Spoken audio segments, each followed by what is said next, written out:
Bonjour à tous, c'est Rodolphe, bienvenue sur la chaîne des investisseurs intelligents. Aujourd'hui, je vous révèle un de mes secrets les mieux cachés pour ne plus jamais avoir à payer les frais de notaire. Vous verrez que c'est quelque chose qui est extrêmement simple et qui est extrêmement efficace. Premièrement, les frais de notaire, il faut savoir les estimer. Pour les estimer, je vous mets un lien juste en dessous sur lequel vous cliquez, vous renseignez quel type de bien vous souhaitez acheter, parking, appartement, immeuble, terrain, et on vous donnera précisément en fonction du code postal le prix des frais de notaire. Deuxièmement, il est important de savoir que les frais de notaire se décomposent en deux catégories. Il y a premièrement les frais de mutation et deuxièmement les émoluments du notaire. Les frais de mutation correspondent à l'impôt, donc c'est une taxe administrative pour que le gouvernement puisse procéder à la mutation d'un propriétaire à un autre propriétaire d'un bien immobilier. C'est la partie sur laquelle le notaire ne gagne absolument pas d'argent. En revanche, il y a les émoluments du notaire. Les émoluments du notaire sont ni plus ni moins que les frais que le notaire prend pour gérer le dossier de mutation. Il faut savoir que ces émoluments du notaire sont quelque chose de négociable et qu'ils ne sont pas stables d'un notaire à un autre et peuvent tout à fait rentrer dans ce que l'on appelle l'acte en main. L'acte en main, qu'est-ce que c'est? Vous en avez sûrement entendu parler, mais en France, il est de coutume que ce soit l'acheteur qui paye les frais de notaire. Or, ça n'est jamais écrit quelque part et c'est simplement une habitude qui a été prise. Les frais de notaire ou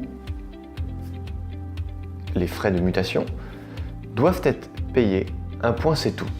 Que ce soit le vendeur, l'acheteur, le chien, la grand-mère, le voisin, peu importe d'où provient l'argent, ces frais de notaire doivent être payés. Ainsi, je vous propose ma méthode pour ne pas avoir à les payer. Prenons une somme simple. Vous vous mettez d'accord avec un propriétaire pour acheter un appartement pour une somme de 100 000 euros. Il faut savoir que pour 100 000 euros, les frais de notaire seront entre 107 et 108 000 euros, car en France, en général, les frais de notaire varient entre 6,5 et 9% en fonction du bien, de son ancienneté et de la région dans laquelle vous l'achetez. Ce que j'ai simplement fait avec le vendeur, c'est que nous nous sommes mis d'accord sur un prix de 100 000 euros. Je lui dis très bien, je lui dis parfait pour 100 000 euros. En revanche, il y aura 7 200 euros de frais de notaire. Ce que je propose, c'est que je vous achète le bien 107 200 euros et c'est vous derrière qui réglerez les frais de notaire.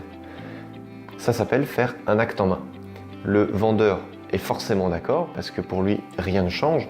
Sachez que lorsque vous irez voir une banque pour faire financer votre bien, il y a des chances que la banque finance également les frais de notaire. Mais bien souvent, les banques qui vous proposeront les meilleurs taux d'emprunt seront celles qui ne financeront pas les frais de notaire. Donc, le fait de faire payer les frais de notaire par le vendeur vous permet de vous assurer qu'ils seront financés. Pourquoi?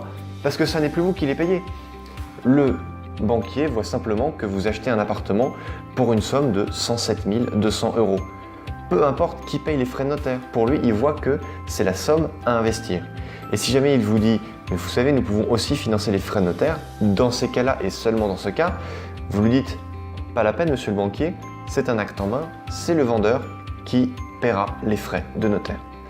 Voilà, c'était une vidéo qui était extrêmement courte, mais qui vous permet de vous faire économiser 7 à 8% sur votre prochaine transaction et de vous les faire financer par votre banque. Si cette vidéo vous a plu, n'hésitez pas à la liker, à la partager ou encore mieux, abonnez-vous à la chaîne pour être au courant de toutes mes petites aides et de tous mes conseils pour marcher vers votre indépendance financière et celle de vos enfants, car n'oubliez jamais que vous achetez pour transmettre.